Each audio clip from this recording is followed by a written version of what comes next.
Okay, I think we'll get started now. So good afternoon, everyone. Thank you all very much for joining us today for the Eastern Ontario Native Seed Partnership webinar. My name is Jeanette Houpe, and I'm the Canadian Wildlife Federation's Native Seed Program Coordinator. The Eastern Ontario Native Seed Partnership is led by the Canadian Wildlife Federation as a part of the National Native Seed Strategy, which is funded by Environment and Climate Change Canada under the Nature Smart Climate Solutions Fund. So today's webinar is entitled Ottawa Wildflower Seed Library, Building Habitat and Culture, and will be presented by Mélanie Ouellette, Cynthia Benjamin, Emily Brascoupe-Hoeffler, and Bonnie Seguin from the Ottawa Wildflower Seed Library. I would like to open this meeting sorry, I'm just going to change my slide here. Okay, so I'm going to open this meeting with a land acknowledgement. As we gather in this virtual space, this event is largely taking place on the traditional unceded territory of the Algonquin Anishinaabe Nation. I honor their deep and ongoing connection to this land, as well as the histories, cultures, and contributions of all Indigenous peoples in the region. I recognize the importance of truth, reconciliation, and justice, and affirm that Indigenous peoples are rights holders. I remain committed to fostering respectful and reciprocal relationships. If you're unsure of the traditional territory that you're joining us from today, I encourage you to visit native-land.ca after the webinar to learn more. So next, I'll take a moment to introduce today's speakers. So Mélanie Ouellette is the Ottawa Wildflower Seed Library's chair, and Cynthia Benjamin is the vice chair. Emily Brascoupe-Hoeffler is the Seed Library's Indigenous Community Director, and Bonnie Seguin is their Director of Fundraising. More information about each of the speakers is available on the Ottawa Wildflower Seed Library's website at the link provided on the slide. So during today's webinar, the speakers will provide a tour of their innovative and successful approach to native seed distribution, building culture and demand for native plants. You will hear from the chair about how the Seed Library came into being, including their values, activities, special projects, and actions in support of other libraries.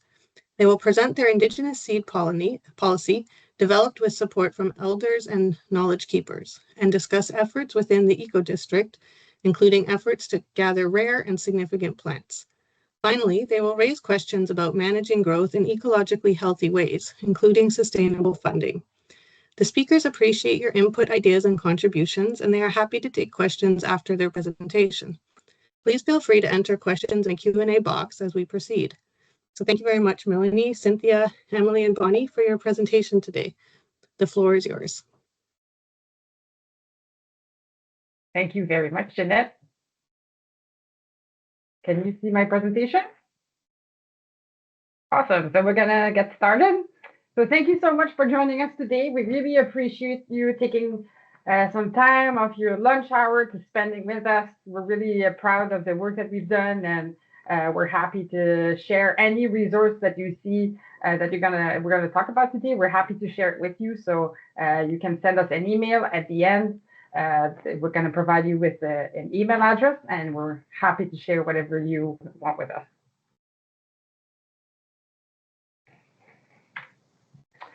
So first, I'm going to turn to Emily for our own land acknowledgement, as this is her territory. Sure. So before we begin, I would like to welcome you to the unceded, unsurrendered territory of the Algonquin Anishinaabe people. The land we are gathered on has been cared for by Algonquin people since time immemorial. The rivers, forests, and plants here hold stories, teachings, and responsibilities that continue today. As we meet here, I invite us to move beyond acknowledgement towards relationship, to consider how we show respect for the land, for the waters, and for the Algonquin communities whose stewardship continues. May our time together reflect care, reciprocity, and a commitment to learning from the land and from one another. I invite you to learn more about the Indigenous nations and the territories you are joining us from today. Miigwech.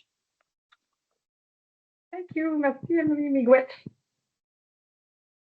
Oh, sorry, wrong slide. Okay, so this is an overview of what we're going to talk to you about today. So first, we're going to talk about, what is the Ottawa Wildflower Seed Library? What's our story? Where do we come from? And what are some of what we call our sprouts? So stay tuned for that. We're also going to talk to you about our cultural seed policy and how we've been working with Indigenous communities. We're going to talk about some of our programming, And then after, we're going to talk about, how we can sustainably grow and find stable funding.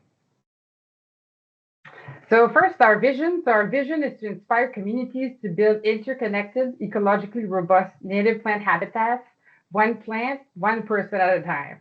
So the last section is specifically important too, because we believe that each one of you matters and makes a difference. And we're happy that you're joining us today because we share the same vision, I'm sure, of building these ecosystems. So the way that we work is we think of our work as a web of relations, so tying in people, plants, and animals. And today you are part of this because you're attending this presentation, and we are in a relation with you now. So our goal, as I mentioned, is to build interconnected habitats. And that's why we share seeds for free and plants for free, because the more we work together, the more we create interconnected habitats, and the more resilient our communities are and our ecosystems are too. So we share like three main values. We have more, but we focus more on three. So ethical, reciprocal, and empowered. And I'm going to talk to you a little bit about each one of them. So the first one we're going to cover is ethical. So we do have a guideline on ethical harvesting that you are, welcome to use. It's on our website. So our guideline on ethical harvesting means that before harvesting seeds, we obtain permission from the landowner.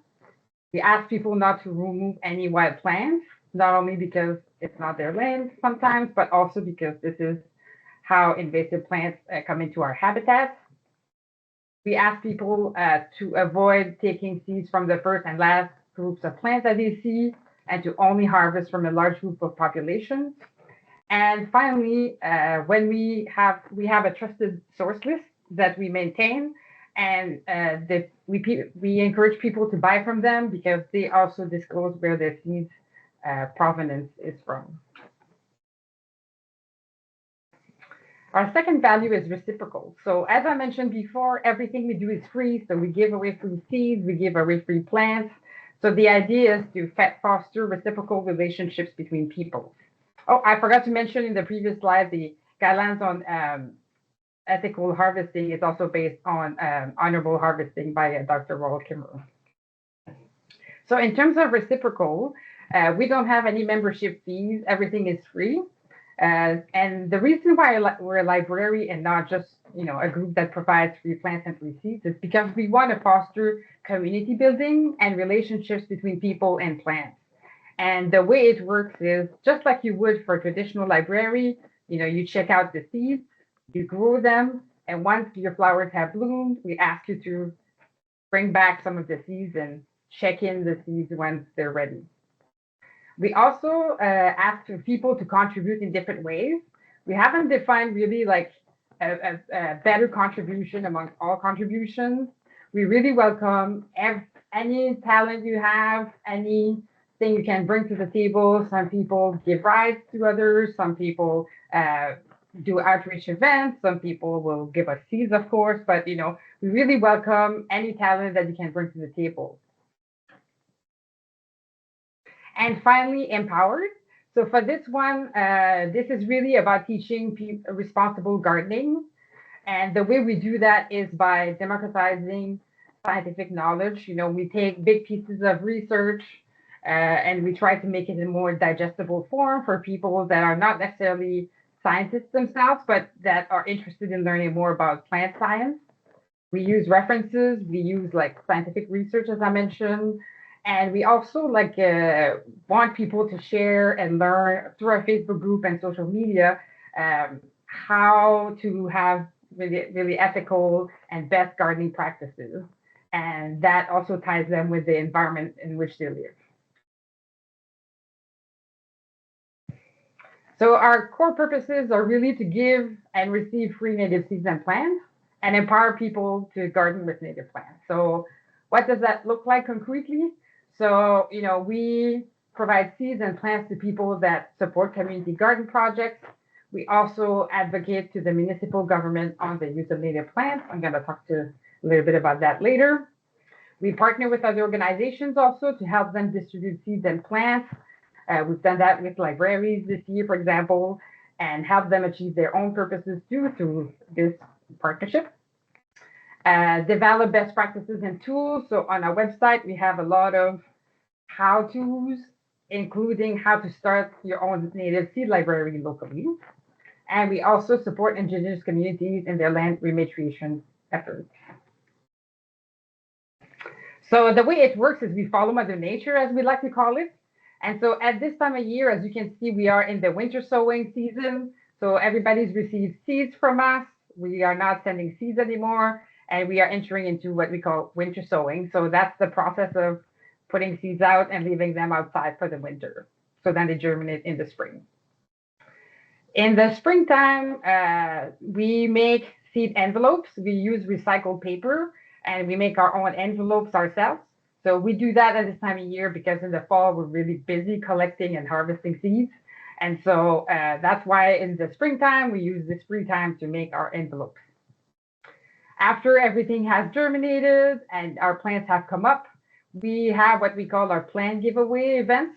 So basically, if you have extra native plants, extra seedlings, we go to a park, we line everything up, and people can take as many plants as they wish. So through that, we support a lot of community projects and individual projects too.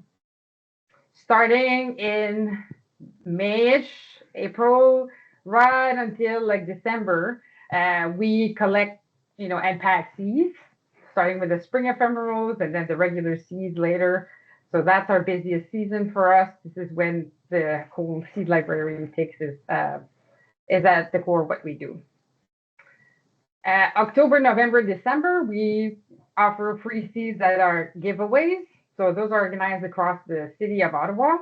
So we are in a different neighborhood every weekend. And then finally, on December 26th, that's when we start our mail out. So whatever seeds we have left over, we start mailing them out for free across Ontario, Quebec, New Brunswick, and Nova Scotia. So this is how we follow Mother Nature. So how do we make sure that our seeds are cultivar-free and are from trusted sources, and also that are native to Ontario? So we use a database called Vascan. I'm sure everybody has heard about it. So we offer native plants from Ontario as recognized by Vascan. And we also make sure that they're the straight species and not cultivars. So the seeds are harvested by people on their properties. We have a lot of volunteers that pack them. Last fall, we had over 100 volunteers that did that for us. And as I mentioned, we distribute them at local events and via free mailing. So this is the form that we use. So anyone that wants to donate plant and seed has to fill this form. So basically, they have to give us the plant name, the Latin name, where they harvested it or bought it, and if they're harvesting from the wild, like how many were there at that spot where they harvested them, and how many of them were there. So the form is really useful because it serves as an educational tool to educate people on what we accept and not as part of the collection. I know some people might be concerned about how do we make sure you don't have cultivars that enter the seed library. So I want to reassure you that we really take a close look at this before people donate plants to us or seeds to us. And also, because everything is free, there's no vested interest for people to donate things just to receive something for free. So nobody is gaining anything from give us seeds or plants. So usually people are really, really good about making sure that they are doing the right thing. Usually the first time they donate is when we have the conversation about what we accept or not. And then after people get it, and then they start donating all from our list of trusted sources. So this is our impact just this year. So we give away 200,000 seed envelopes, I mentioned locally, but also during our mail out. So this is double from last year too. So we also mailed 8,400 seed orders to individual communities, Indigenous projects, and schools. and from 249 different species. So not only did we mail and distributed a lot of seed packages, we also hit another important target, is to be ecologically diverse. So now that we build this model, we are also helping people do it locally. We call them our sprouts. So this is when people are interested in starting their own things locally. And again, like, you're welcome to use any of the research pieces that we have on our website, and we're happy to help you do that locally too, if that's something that you're interested in. So as I mentioned, we have a lot of how-to documented, and coaching on how to start your own seed library. We have a full page of our website on that, and I have calls with people to help them get started. We also mail to them like a huge bunch of seeds to get them started. We did that this year to KW, Guelph, Thunder Bay, Berries, and others. That's like just to get them started, and then after that, they can follow the big wheels that we've shown you. And we are also looking for other ways to distribute our seeds. So this year, for the first time, we specifically targeted libraries, so regular libraries. We mailed to almost 100 of them, from 25 to 350 packages that they can distribute locally.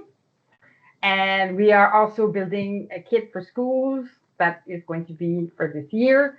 And also, we are working with a real estate agent locally to test and pilot giving free native packages from real estate agents as a welcome gift. And finally, this year we partnered with the Ottawa Public Library Network for Truth and Reconciliation Day. We provided free seeds that went along with a beautiful zine that told people about reconciliation and how they can help with that. We also have a big catalog that has 365 native plant profiles, and over the next few months, we're going to add some more. It uses like an interface, it's built with Vascan and iNaturalist. So you are welcome to search through that. It has a lot of features. We also have like an advocacy pillar where we lobby the municipal government to grow more native plants on city properties, to encourage public gardens that do so. And also we try to get them to be interested in removing harmful invasive species in the city, and work with organizations that do so.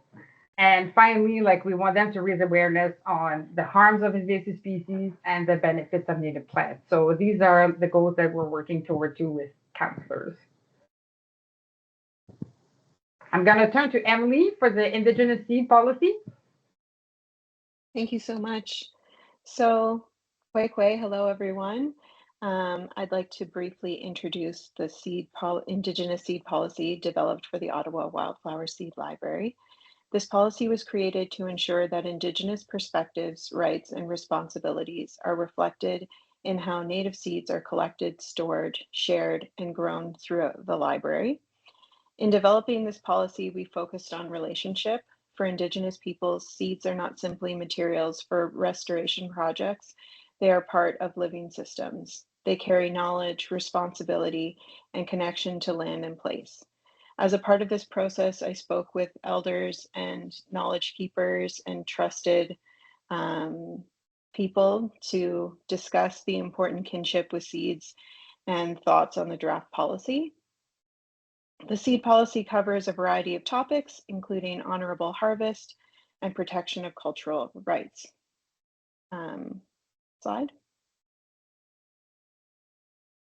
The policy helps guide the seed library in working respectfully with Indigenous communities. It supports ethical seed collection, transparency about where seeds come from, and recognition of Indigenous knowledge related to native plants. It also emphasizes that Indigenous communities should have agency in decisions that affect culturally significant species. Importantly, this policy is about stewardship. It encourages reciprocity, giving back to the land, protecting biodiversity, and ensuring that restoration efforts do not unintentionally harm culturally important plant relationships. At its heart, the seed policy strengthens the seed library's commitment to biodiversity, education, and reconciliation.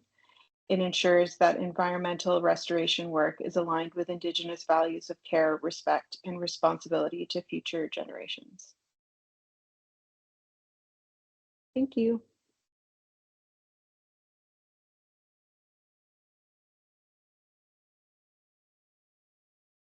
So the next couple of slides fall to me. I'm CJ Benjamin, and I'm the vice chair with the Ottawa Wildflower Seed Library. There's a lot of information packed on here, which is why it's going to be put also into the chat. So that way, if you want to look at it, but a number of the things that we looked at or have spoken from my colleagues just now stem from our Ottawa Wildflower Seed Library logic model. So we spent a lot of time thinking about what makes us us and what's our span of control. What can we feasibly do so that we don't overextend what we do? And so that's part of our increasing collaboration with different partnerships and whatnot, because it reaches to the boundary of where it's, here's where we go, and then you can continue that from there, because we're very limited pool of folks, volunteers. It's a 100% volunteer run.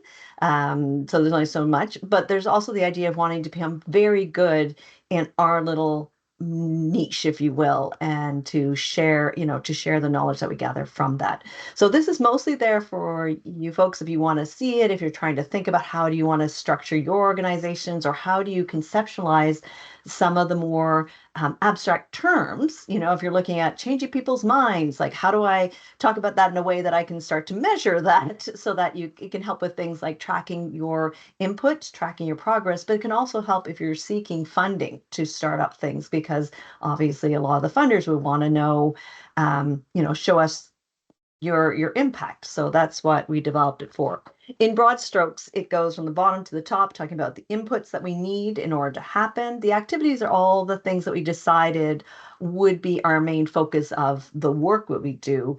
As you move up, it'll talk about outcomes, and outcomes are the impacts. And so we want to look at what changes can we feasibly attempt to make within the first year or two, within 3 to 5 years, and then 8 years and beyond. And we've actually been quite delighted that some of the ones that we had put later, including our sprouts, we had thought that was going to be later, and it ended up being moved up. We had a lot of uptake right off the start from other organizations who wanted to take on creating their own seed libraries, because of course, our main goal is to have the Ottawa Wildflower Seed Library. So what we would give hyper-local, so that we would have hyper-local seeds here with that genetic population here, and that we would share that to populations here.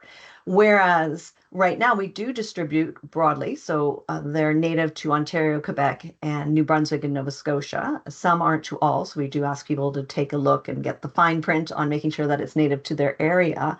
But ideally, what we really want is to inspire other areas to start creating their own seed libraries, so that you build up the native seed populations of native seeds there, if you know what I mean. So this is also a helpful model for those ones starting out, so they can sort of see some of the activities, and they can pick and choose which ones of those seem reasonable for their vision and their scope. We had big dreams, and we still have big dreams. And so although we wanted that piece of the actual very practical of doing that collection and distribution of hyperlocal as our dream, and to have these sprouts gather and grow around.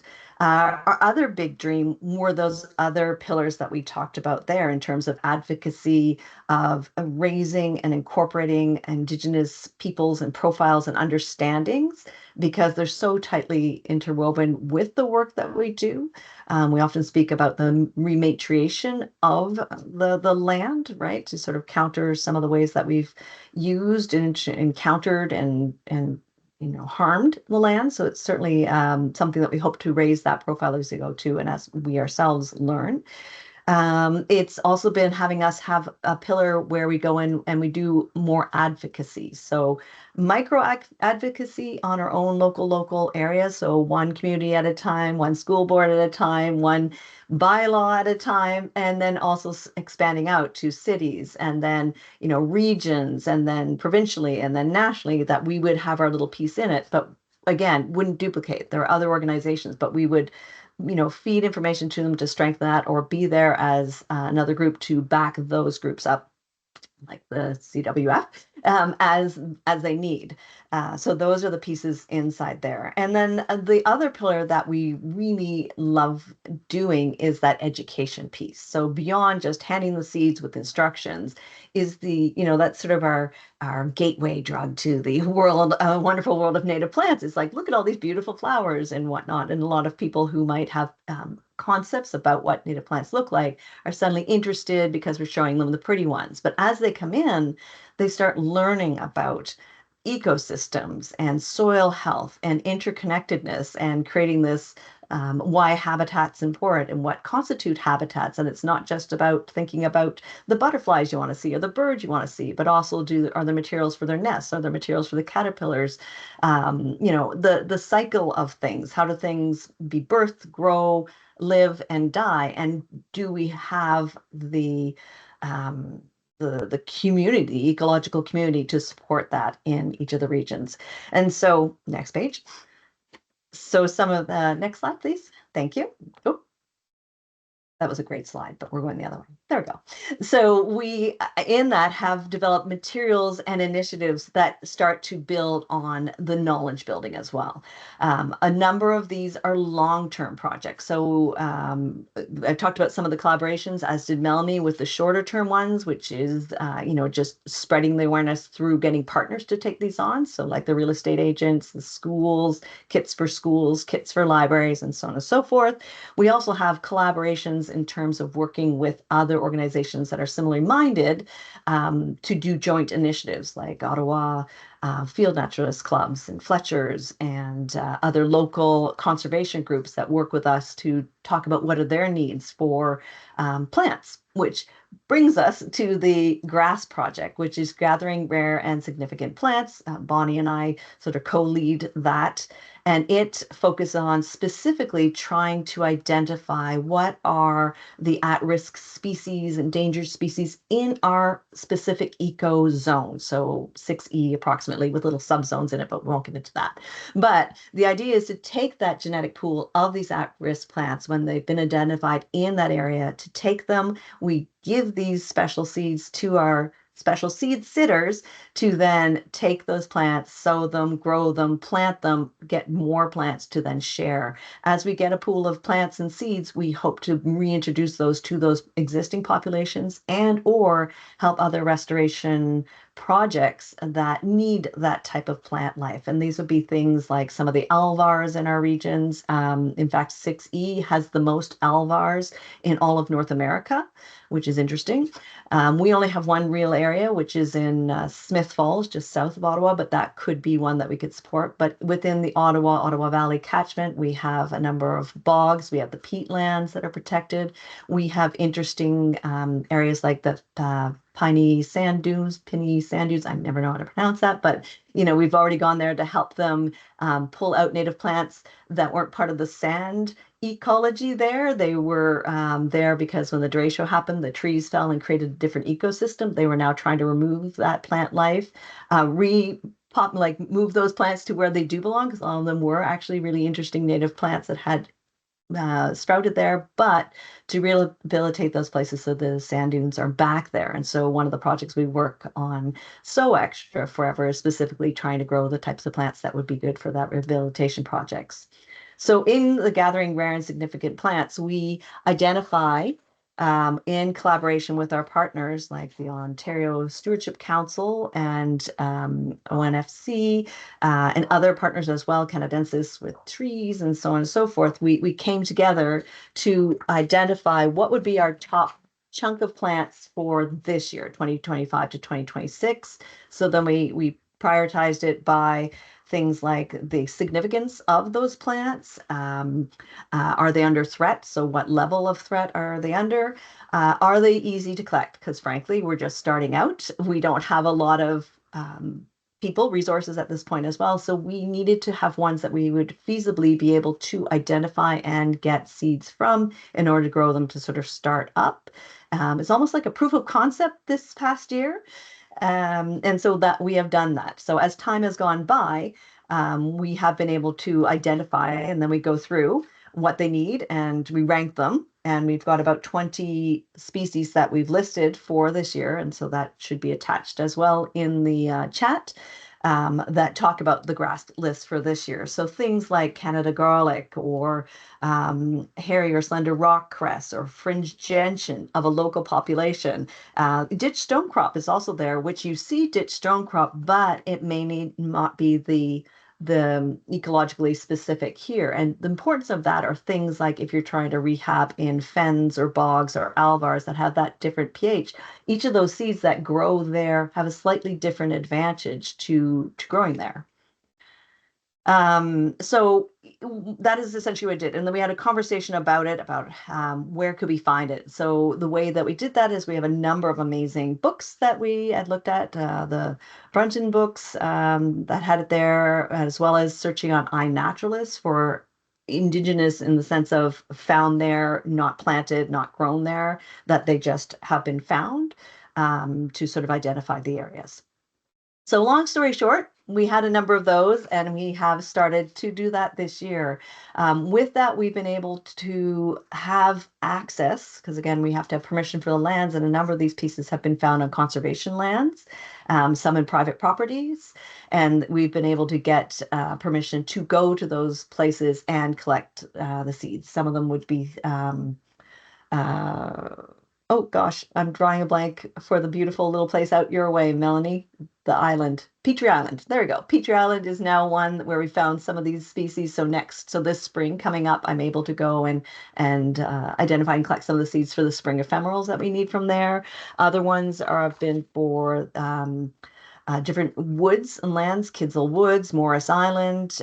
Some of them are in West Quebec if they fall within the same 6 eco-region, that's fine, the Rose Forest and so on and so forth. So we need to get permission. So it can be a little bit slow moving at time. NCC is another one that we hope to be able to get permission from for certain areas that they have these spontaneous populations of native plants that would be helpful there.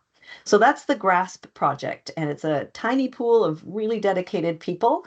The So Extra is like that, but just a bit bigger to allow more people who already are growing through the winter sowing projects who want to help more to grow specific type of plants that we need for restoration projects. So we have ones for sand, we have ones for wetlands, we have ones for other kind of community projects, so that we can kind of launch the community projects because they're always easier to do if you can start there with little seedlings than to ask them to have to sow all their plants in the first year. So it's the idea of how can we lower the barrier for entry for some of the places that just to reduce the amount of resistance that there might be to getting things like schools, school boards, communities. I have a number of condo boards, things like that, coming and talking to me and sort of sussing out the feasibility of having native plants. But again, the perception that native plants are going to be messy, ugly, take away the value or the aesthetic of their boards. And so trying to work with them, to meet them, how can we still have native plants that would then have this little niche to help increase our interconnected habitats, while at the same time having that aesthetic appeal that they would want to have. So it's been very interesting to do that. And again, I find as the boards do it, some of that aesthetic appeal starts to loosen up a little bit as they sort of embrace the looser look of some of the native plants that are there. Trying to see if there's other Yep. For the collaborations, the one point I want to put there is that is one of the ones that we've been having conversations with our various partners to sort of see where do we meet and to reduce duplication. So an example would have been that we had a number of tree seeds that we were collecting and sharing and sowing. And now we've got a lead through Kathleen Fisher and the Canadensis National Botanical Garden. It's across from that farm, our farm in Ottawa, in the middle of it. It's across from that, but they're growing. They're trying to grow up their own little micro forest there, as well as grow up trees to bring to other restoration projects that they're involved with. So we no longer will be responsible for collecting that and whatnot, although many of us have come on board to be special seed sitters with them. I have actually 6 beautiful little Kentucky coffee trees sitting right beside me, already grown. One of them is about a foot tall already, and I sowed that in January, so I'm very proud of myself. But a number of us have that as well. But we realize that, you know what, it's easier for them to focus on this. They have the space. Trees take a long time. I have to keep these trees for 3 years, and then they'll take them. So, and then at 3 years, they're still going to grow up, some of them in their space before having them planted. Others will go right away, and so on and so forth. But it's nice to not have to do everything. It's nice to find partners who are inspired and can take this over, and then we just share the lessons learned. Which is the last piece. I don't know if I have another slide or not. I've forgotten now, but nope, back, it's just still on that one. So the nice thing, as well, as I said, is the materials that we've been gathering. So as we learn, we share. So a number of people, we call them sort of our spreadsheeters or our citizen scientists on there. We have a lot of people who are actually educated and a real world experience in growing a number of things, and they share their knowledge with us. But we also have the delight and joy of a number of people who are more citizen scientists, such as myself and others on the board, that are growing things and then just comparing it. And so we learn, how do things grow where we are? And similarly on the board, there are people, or on the Facebook page, we have a number of people who are in other areas of the province that talk about that, saying, well, in Kitchener, this is my experience with this plant, this tree. And it's lovely to see that starting to grow, no pun intended, for them to then have that knowledge, like hyper local sort of considerations for their area. So with us, it's been great. We share different winter growing techniques, different tips and tricks for the kind of critters that we face here, urban versus rural stuff. I think the bottom line is, with this, the main talk here, or the main branch that I really love to be part of, is that we are a learning organization, and that as we know better, we do better. So one of the tools that we had, initially it was just us and a spreadsheet. Then we got this beautiful catalog that's going in there. The catalog still talks native with the VASCAN, but you'll notice we also now have a subheading that's Ottawa. So is it local to Ottawa? So again, trying to encourage people to grow not just native, but native here. Ideally, and next steps will be the eco zones or eco regions and then eco zones. As we get that knowledge and we have time and capacity to do it, we're going to build that in too, because more and more and more, we want to encourage the idea of people growing the things that are needed where they are.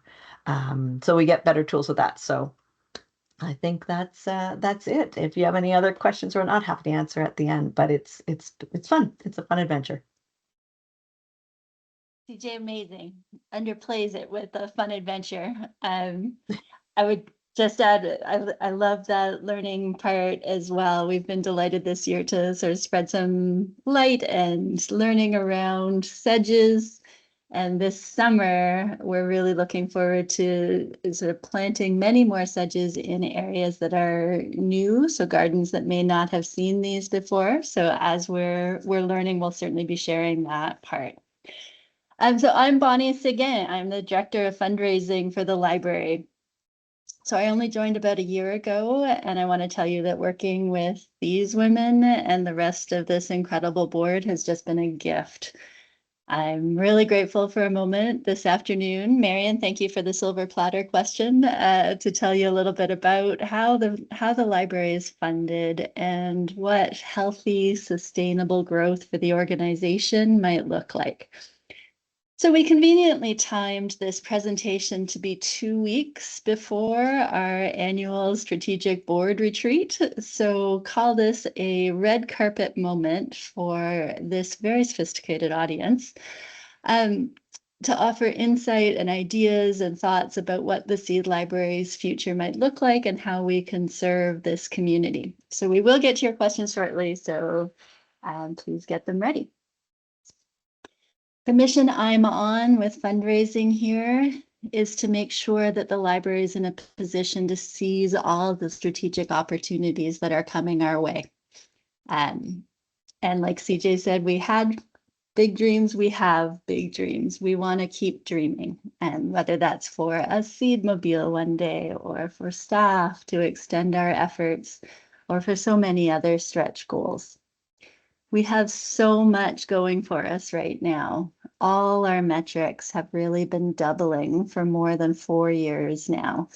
So in the time that I've been on the board, just a year, we went from a $20,000 organization to about a $40,000 organization. And we really took in record donations during January's seed mail out. But I want to be clear that even through all of this doubling, our costs have tracked very, very close to those donations, especially with that massive 25% increase in postage last year. You can imagine that for an organization that focuses on mailing out seeds, that was a huge hit. So there is a bit of magic in this fundraising that the community has consistently supported growing this work, despite really only operating since the pandemic, when this is a community feeling all kinds of pressures. We have been warmly received, but we are still running on a shoestring budget. That's the take-home message. So our core fundraising effort last year was to try and stabilize funding and diversify income sources. And I will tell you that will be a multi-year effort. Despite our first grant last year and more monthly giving, we still bring in roughly 80% of our income during the seed mail out in January. So looking ahead, our plan for 2026 will be to register as a charity, giving folks a discount on their generous donations. We're also considering inviting a sponsor for the mail out this year. So as we've been saying, we are doubling every year. We are looking at sending out somewhere between 10 and 15,000 envelopes across Eastern Canada. And this is a guaranteed open to a self-selected audience interested in native plants. If your flyer belongs in that envelope, please do come and see me. Mm-hmm. Finally, we are going to be looking for operating grants. What you've heard today is that the power of this library is in being a large distributed network. One that sows extra, one that regenerates its land as habitat, one that shares skills and learns together. So growth for the library means more outreach, more community members online, and more attendance at plant and seed giveaways. That's going to take funding to find and cultivate those new audiences. Even though I promise you there are still many, many lawns in Ottawa. So with that, I will invite you on the next slide. To join us. I'm going to point to 2 connections on this slide. First, to our website, which does include a handy donation button. Always welcome. Appreciate your support. Our website documents all the operations and projects that we've presented today. And like Mélanie said, we are in the business of open source sharing everything we've done. So please do reach out if there's anything we can do to help you use these tools or implement them in your communities. I also want to highlight the Facebook group. And I'll tell you that one of the great joys this year in getting to know the Southern Ontario Seed Strategy folks and now this Eastern Ontario Native Seed Partnership is better understanding our role in what you've called the economy of hope. So we are in the business in this Facebook group of promoting trusted native plant sellers, driving demand for native plants, and generally celebrating all nursery purchases through the growing season. So we invite trusted sellers to promote their sales in all our online communities, but particularly on that lively Facebook group. And we're continuing to look for ways to support industry in our work. So to that end, please make sure you do join that Facebook group that has more than 10,000 members now. And do keep in touch with us for any initiatives that draw in community or depend on broad volunteer efforts towards building native habitat. Mel, Emily, CJ, and I are so grateful for your attention today to be transparent about this work that's been going on for about 5 years now. So I'm glad to see we have a little bit of time left here, and we're really looking forward to any questions or input. I am going to be at the in-person gathering next week, so please do come and say hello. Looking forward to meeting any and all of you. And I'll leave it at that, Jeanette. Well, thank you so much, Bonnie, and all the speakers. That was really wonderful. I really enjoyed learning more about the seed library and all the work that you do. I just love you guys and the way you do your work. I think it's amazing. And it was great to learn more about your Indigenous Seed Policy and the Rare and Significant Plants Initiative and all the resources you shared. So yes, for the audience, apologies we weren't able to share those documents. I thought I was able to, so I'd promised Bonnie beforehand I would, but I was unable to share them. So we'll send an email out with all of those documents afterwards. Yeah, so I saw a couple of questions in the chat and one in the Q&A, so we can address those now. And then I have a couple questions if no one else does, but if anyone in the audience has more questions, please feel free to add them in the Q&A box or the chat and we'll go through them. So I see right at the bottom of the chat now, there's another question from Marion, just asking if there's any initiative to set up a version here in Quebec to focus on plants local to its regions.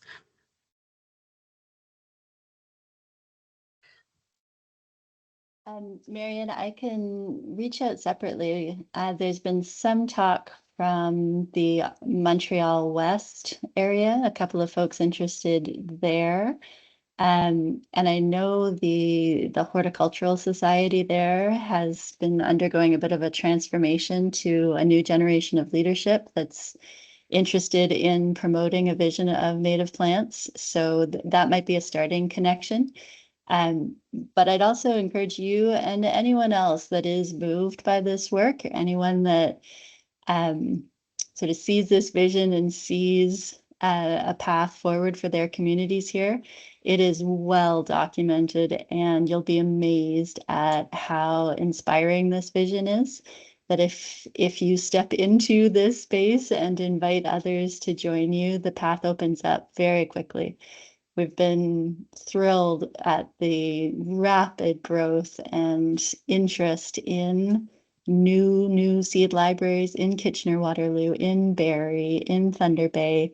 The stories there are incredible. So I very much encourage you to follow that urge wherever it takes you, and do keep in touch if there's truly anything we can do to support that. I forgot to add something too, like just to add something to Bonnie's comment, like people are welcome to visit us during the fall events. If you want to see the inner working of how it works, you're welcome to join us and we'll show you how to do it, hands-on training. Well, that's awesome. Great. Okay, so I think there's a question in the Q&A chat. I live in Oshawa, and I'd be happy to return seeds from plants that grew from seeds that you supplied. I'm not local, so can't return them at your events. Is there a way I can send some back? Yeah, so I answered in the chat. I don't know if you can see it, but we're not accepting seeds right now, but that person can mail us seeds, and I provided the address. Okay, great. Thank you. The other way they can as well, if I may, is if they're on the Facebook group, people are putting where they've had extra and where they're located. And that's been really helpful too, because we only had a limited supply where we were. And sometimes we've run out of even things like a New England aster, which is quite common, but the demand was higher, which is nice. And it had a tougher season, which isn't as nice. So we had fewer seeds. So even something like that is in demand. So if you're in areas and you still have extra, put it up there, and there's probably somebody who'll pay to send you an envelope to have it sent there, or send you an e-transfer, or sometimes you're just like, it's fine, here you go. Wonderful. Yeah, and hopefully that answered the question Anja wrote. Can we send seed packages as well? There's another question here in the Q&A. Okay, Rennie asks, from a seed provenance perspective, are you tracking the original wild collection source as well as the number of generations the species has been propagated from that source? In Germany, material beyond 7 generations is no longer classified as wild, based on the view that genetic diversity may have drifted from the original population.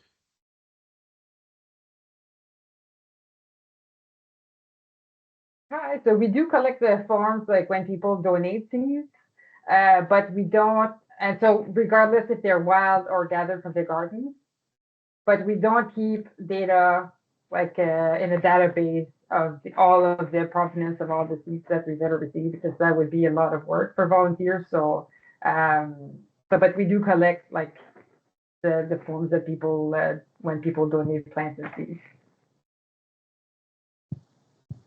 Okay, great. You're also getting a lot of thank yous in the chat. I know Naomi is saying, oh, thanks for. Oh, I was just going to add yeah, for the grass. Just with those populations where we are collecting from, we are tracking as best we can. We actually have used historical data. So looking to see where the populations were on census of, there are a couple good census that were done of the native plants in the Ottawa Valley. And so we have a couple periods in time to look and see about the populations and when, like, were they there and whatnot. So that's the best we can do, but we're doing, and certainly from the populations we find and we collect, we're also very cognizant of not over collecting. And for some of the populations we've identified, we've even said it's too small to risk even taking any out of that pool, even though it's that balance of, but we can be sure that it would be fine. It's the ethics of taking the last 1 or 2 out of an area. Absolutely. Okay, thanks. Yeah, so just saying that there's some acknowledgements in the chat. So Naomi from South Nation says, thanks a lot for helping replace some invasive plants, and that they're sharing the results on social media to recognize the work that your library has done. And Jamie says, thanks for all your hard work educating the public and advocating, and hope to join some events this year. And then there's a question about jumping words. I'm not sure that I understand exactly the jumping words question. If you guys understand what's being asked about here, please. Yeah, okay. I think, Onion, you're probably talking about when we do our seed exchange, the plant exchanges in the spring.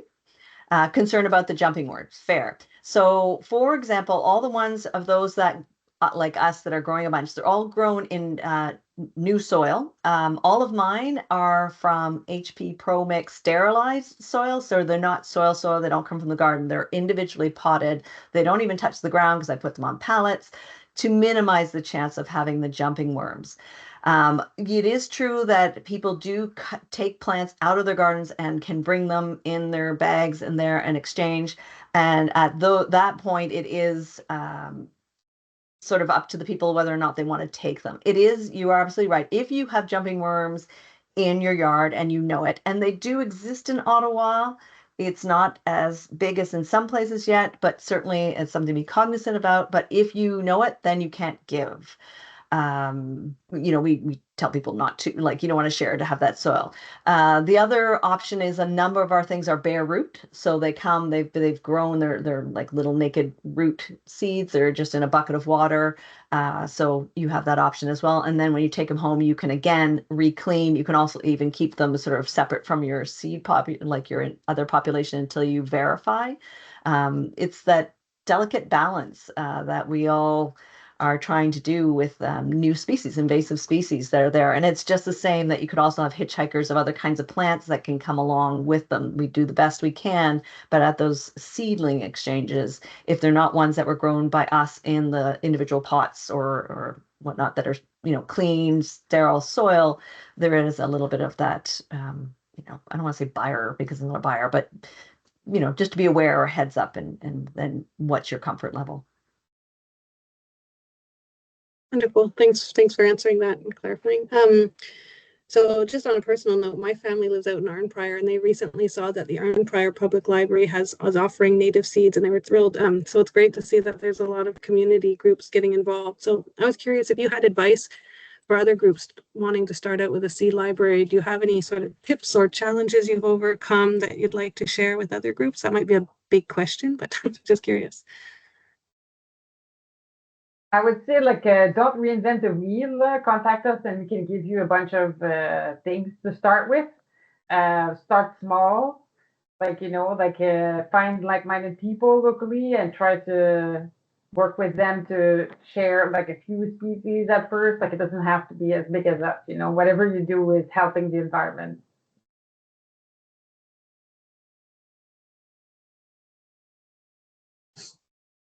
One question I don't see is, if you were all to pick, your favorite one or two favorite native flower species that you'd love to see more interest in, what would your favorite be, or your priority species for each of the speakers? Sedges. When we do our group, so I've done a number of outreach and planning sessions and whatnot in schools and community organizations. We do workshops. Bonnie and I have been giving a number at the public libraries on how to plan your native gardens. The main thing we show is sort of the matrix planning to sort of simplify the process, but also to have people start to understand the concept of the layers within a system and the interconnectedness. And by far, the ones that are under I don't want to say underplants because they're actually underplants, but the ones that are least planted that need to have more of are the sedges, rushes, and grasses. And those ones in through form the foundation for everything else to be supported. There are a couple good reasons. One, it gets into the soil and the roots get going and it helps start to break up that soil. It increases the water going into the soil. It also increases faster biomatter getting into the soil because they live and die and, they're very tiny. They don't take generations or a long time to get big to go back into the soil. So you can remediate some difficult areas, drought prone, along the edge of driveways, salt, clay. I have terrible clay, and my sedges have gone in and made this beautiful ecosystem 4 years later, with all these birds and everything else coming into it. But it literally was just a sea of sedge to start because nothing would grow there. It was just a flood zone and then baked hard because of the clay. So those in there, they support so many caterpillars as well. And as we know, caterpillars are what feed the birds, and caterpillars also create your moths, butterflies, and whatnot as well. So definitely those are ones that are not planted enough. So I'd encourage that. The second part I would encourage is more people to add structural elements like shrubs and trees into their mindset. People get a little overwhelmed about the size of trees and how to put them in there. But if you look at older communities, they used to plant big trees. We now have just gotten used to having tiny trees. So depending on where you are and how much space and where you're located, there are still a variety of tree options that go from 12 feet tall, which is very feasible in a modern yard, most modern yards, to those that are 100 feet tall, which might be better set somewhere else. Like this beautiful Kentucky coffee tree that's beside me. It's going to be a monster of a tree, but amazing in parks and restoration and other places, that we should encourage that. But the shrubs have a two-factor thing. One, again, they're putting those longer, deeper roots into those ecosystems, but it's also the habitat piece. So you have plants that are there that are attracting birds, that they're eating the seeds and whatnot. Well, the birds need a place to hide, so they hop to and from the little shrubs back and forth. So it's that little shelter bit. And then, of course, that there's small trees, cedars and shrubs and whatnot that are actually the places where they can put in their nests. So they're sort of really important elements as well. So a wildflower garden in and of itself probably needs a couple other elements to consider. So again, the layers, the lower level, the middle level, and then the taller levels. And if you kind of think about having those elements plus water, you're off to a really good start. Wonderful. I saw you gave a great webinar on sedges too in the fall, which I attended. It's wonderful. Great. And Mélanie, was your comment in the chat, was that in response to your favorite, or to the question of are there any species that are in higher demand? Just the ones that are in higher demand. Yeah. Okay, great. But I would also agree that Melanie's right. We need more of those because those are the earliest pollinators. So we have the trees. Those are the first pollinators, first food for the bees coming in. But then the next little bunch are all those little ephemerals, which are really hard to collect the seed from. A lot of them are by rhizomes, so you want to get and share that. But then, we talk about the jumping worms and just other bits that make it a little bit more complicated to do, certainly at a wider scale. But where you can, get seeds and share those seeds, having those early blooms are just, well, one, just so great for the spirit after so much snow and cold, but two, bringing in those early blooms so that you have continual blooms from early spring through to late fall. So that's always the main goal. So that way they have constant food available. Thank you. Wonderful, Can I just jump in advice. for a moment? There's a bit of a back and forth about the trees in the chat and following CJ's excellent comments on incorporating native trees. I just want to point out that our close friends at Fletcher Wildlife Garden and the Wild Pollinator Partners in Ottawa are throwing a Pollinator Appreciation Day this year in June, where the theme is Start with a Tree. And I think it's going to do a lot of work this year to really tie together the folks that are concerned with native trees in the city and improving the tree canopy and regenerating sort of the greenbelt and beyond, and us folks and many others in the space concerned with pollinator gardens and wildlife gardens and renaturalizing space. So whether that's talking about soft landings under trees or whether it's talking about using our skills in winter sowing to think about generating trees, whether it's directing folks to trusted sellers of native trees. Ferguson is our best friend in the neighborhood there. All of those connections, I think, are going to be very, very strong this year.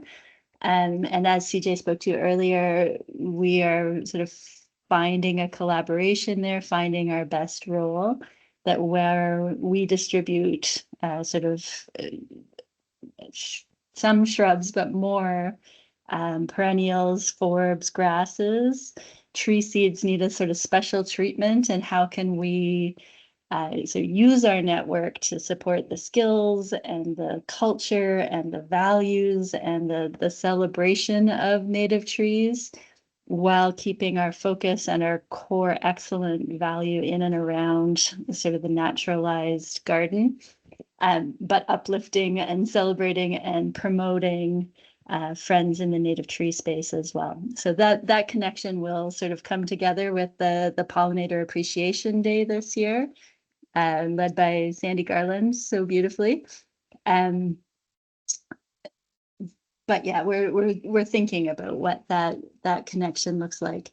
I want to mention that because in the context of this Eastern Ontario Seed Partnership, I know that the focus is on those the native seed, not so much on tree seeds. And I know that sort of at industrial scale, that supply is much better than for native seed, native perennials. But I don't want to lose that connection, right? We need to keep focusing on developing that tree canopy. Yeah, there you go. Wonderful. Yeah, great, thank you. Did anyone else want to add something about favorite plants or favorite species? No? Good. Well, that was wonderful, a Q&A session, very informative, just like your presentation. So I really appreciate, again, the presentation, your time and everything that you do. It's so important for our community and for groups across the country. I know a lot of people are excited about the work that you do. So thank you very much again to the speakers and everyone who attended today.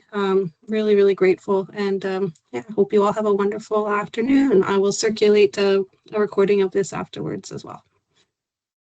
So thank you. Thanks, everyone. Thank you.